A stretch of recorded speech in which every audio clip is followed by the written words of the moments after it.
what was your first band where it was kind of the same guys all the time instead of picking up players or whatever? Probably that band with Rick Laird. Yeah. And a drummer called Phil Canora. Because you were well known at that time to get enough gigs to keep the same guys going and keep them busy. Well, no, we did enough gigs, you know, with the band. We would get that going, and then we would do all sorts of things on our own to kind of, you know, make it all happen. Mm-hmm. And finally, I got the band into a club in Piccadilly for 3 months. It was called the Pigalle. Mm-hmm. And the Pigalle was, it had a floor show with all these dancers, and somebody would come in and imitate Frank Sinatra every week, you know, mm-hmm. budding kind of people who were going to try and get a recording contract and whatever. And mm-hmm. it was always that kind of cabaret singer. And then we played 3 45-minute sets for dancing. And in between, when the floor show was on, we would the trio would run through the kitchens to the parallel road, St. James, and there was a club called the Society. The Society was a little dinner club, had a piano in it, and we would play there for, you know, half an hour or so, and then we would gallop back and do the other gigs. So it was like two gigs in one night, backwards and forwards all night. I had a quintet in the Pigalle, which had a great baritone sax player, Glenn Hughes, and on guitar, John McLaughlin. Wow. what group was that? That was just, we didn't really have a name for it, really. It was just our band in the Pigalle, you know. Wow, that's just amazing. Yeah. Rick Laird and John McLaughlin went on to be in the Mahavishnu Orchestra. Yeah, that's right. One of the most cutting edge. I don't think anybody's ever done anything like that since then. I don't think so. No. And playing in the same groups with rock stars, guys that went on to become rock stars. Such a different genres, different types of music, and you were in the middle of all of it. Yeah, because, you know, I kind of come up through the jazz world. Yeah. And when I decided that I was going to buy an organ, when I heard the first Jimmy Smith album, which was Back at the Chicken Shack, oh my goodness, what is this? Do you remember what album it was? Yeah, Back at the Chicken Shack. Mm-hmm. That was the first Blue Note album that was released. Mm-hmm. And that kind of convinced me to buy other albums by Jimmy Smith. Mm-hmm. And I loved that, because I've been listening to the Messengers, all these guys who, you know, played with them, the guitar players and Kenny Burrell and, you know, people like that who were playing on those records, and the saxophone players, Stanley Tarantine. Man, I just love that stuff, you know. So we formed a little band, and we would play every Sunday night with a vibes player, an alto player, and piano, bass, and drums, and we played all Messengers tunes. Mm-hmm. I was probably about 17, 18, 19 at the time.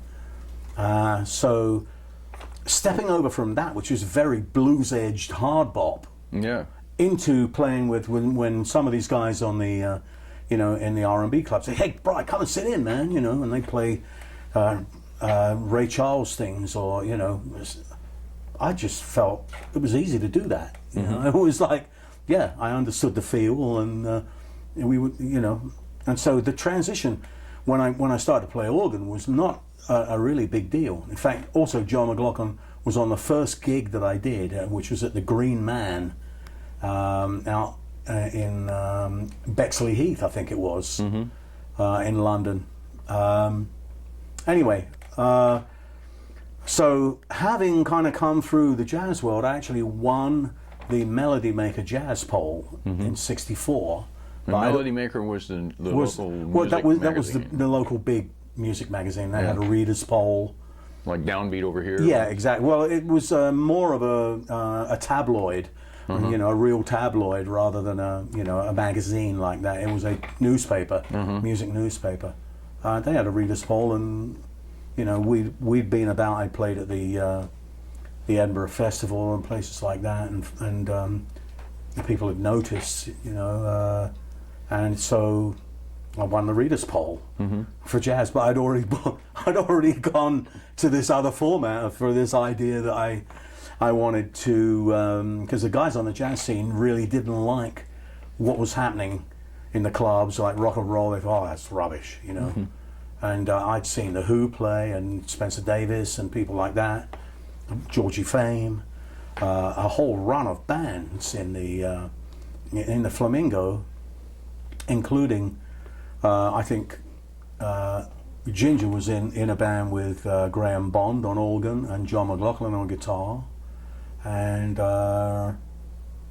he was the bass player for the Cream. He turned up in the Cream. Bruce was playing upright. Oh, really? And I played with Bruce when he played upright. And it was that his first instrument? Another great player, yeah. Oh. You know, acoustic. So there was stuff going on like this. Yeah. What I wanted to do was I realized that our disco at the time was Tamla Motown stuff, James Brown. If you went on a disco, I mean, that was what you danced to, you know. Yeah, yeah. And so we were introduced to all these great guys like Marvin Gaye and you know, Sam Cooke and all the kind of Motown people, and we would dance to all those things, and James Brown. So I wanted that kind of groove. If I could find people who could play like that, and then put, you know, add a guitar to it and have a singer and play keyboards, but to write stuff with more than 3 or 4 chords, because there were a lot of people that I'd met, the rock and rollers that I'd spoken to, and they were all like surprised that I was as open, you know, as Keith Moon said to me, "You know what, Bri, you're the only jazzer I can talk to." And so, you know, I was trying to put a band together that had that rhythmic thing going, and then over that lay some jazz changes and solos that, you know, not really good vocals with, you know, positive lyrics, and, you know, solos that the jazzers couldn't really argue with. And that formula, there were people from the jazz scene who wouldn't even speak to me anymore for a while, you know, but then you know, that started around about 66, the end of 66. And in 67 we actually recorded for the first time. And that led in '68 to us being booked on the Montreux Jazz Festival. That was the first band of that genre that had headlined, and that was only a 3-day festival at the time in '68. The big one was we were invited to the Berlin Jazz Festival. Well, that was a very purist jazz festival. The evening that I was on, it was the Elvin Jones Trio, the Gary Burton Quartet, the Dizzy Gillespie Big Band, and we had to follow him, you know.